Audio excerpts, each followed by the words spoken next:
Today's question comes from Prague. Ihar asks, right now, when a webmaster sends a reconsideration request, how many chances does it have to really be read by a real human? Do you plan to make it possible for webmasters to answer when they get a result back from Google?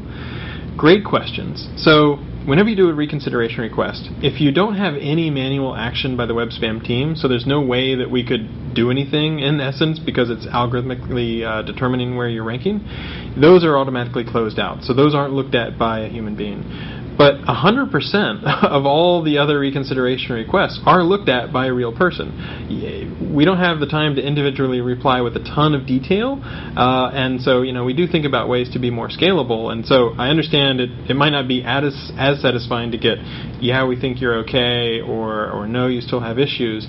But that is a real human that is looking at that and generating the response that you read back. Now, the second question was also interesting. Do you plan to make it possible for webmasters to sort of answer when they got a result?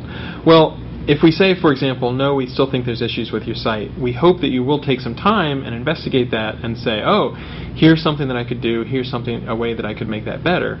After you make some more changes and try to improve things, you can always do another reconsideration request. And so that way you can put it back in front of that person and hopefully talk a little bit about the progress. Don't just immediately resubmit it and say, well, I think you were wrong. You need to, show some reasoning why Google should reconsider that manual action if we'd already decided that it was justified before.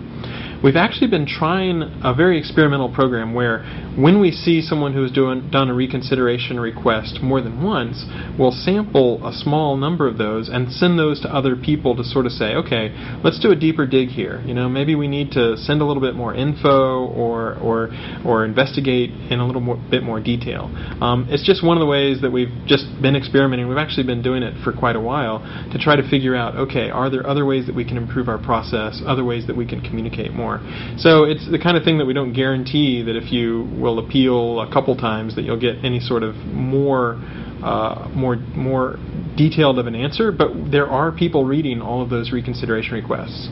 The one thing I would say is, just because you get back a reply that says, no, we still think there's issues, don't just immediately appeal again. You do want to try to identify the issues, and if it looks like you're not doing that, then after a while we start to think, well, this guy's hard-headed, he doesn't, he hasn't been making any changes at all to respond to the sorts of stuff that we think still has problems with the site. And then at that point, it's not as productive to keep having that conversation. But we do absolutely try to think about how can we have a lot of response, how can we do better, and a real person does look at those reconsideration requests, and we have been experimenting with different ways to try to make the process even better.